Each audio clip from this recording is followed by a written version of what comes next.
So why do we need collective love? Well, we need collective love because it is the active decision to prevent the consequences in society of lack of love. Collective love is the active choice to prevent the consequences. This is how it ties back into consequence competition. Society says, no, just leave it for last in the list, unless you're in a partnership, romance, or your family needs you. Otherwise, just forget it. And society doesn't punish you for that, right? It doesn't punish you for lack of love. But guess what punishes you? In the consequence competition, work will fire you. School will give you an F, a bad rating on your exam. You understand? There is no consequence of society, no reprehension for lack of love. We have to be the ones that give this consequence so people learn. So why do we need collective love?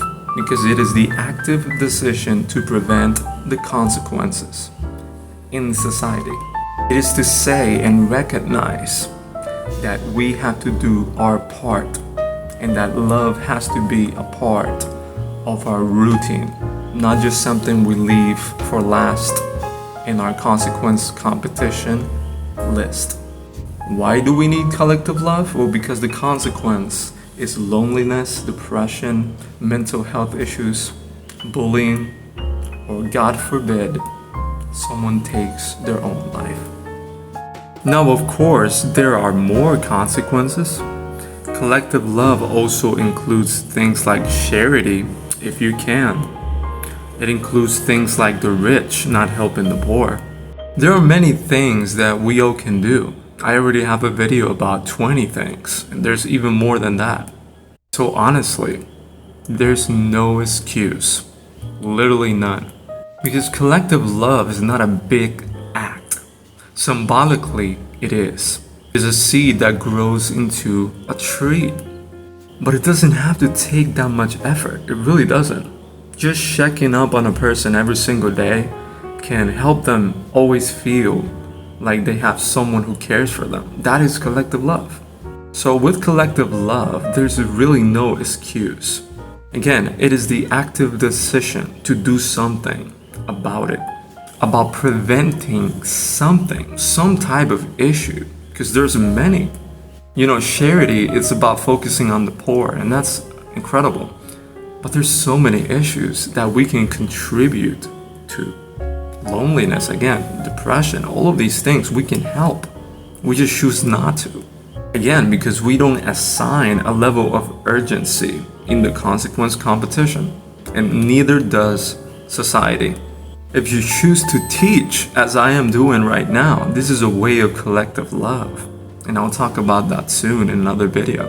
But the whole point of collective love and what I'm trying to teach is for you to take responsibility, for everyone to take responsibility in their part. For us to not just be bystanders and people who complain about the bad things in the world, but for us to be an active part of making it better. Because the world belongs to all of us. In honor of the Creator, we must make it better. And there's no excuse because there's many ways to do it. So after watching this video, what should you do? Because you could watch the video and agree with me all you want, but you need to act. So, what should you do? Well, I already answered that for you. You can watch my video on 20 ways to do collective love. Or you can decide a way to do it on your own way, because there's many. But what's left to do now after watching the video and understanding and agreeing is to choose a way. Write it down, make it a part of your routine, and start acting. Not just talking, not just thinking, not just watching, but acting. Being a part of the change. Much love and take care.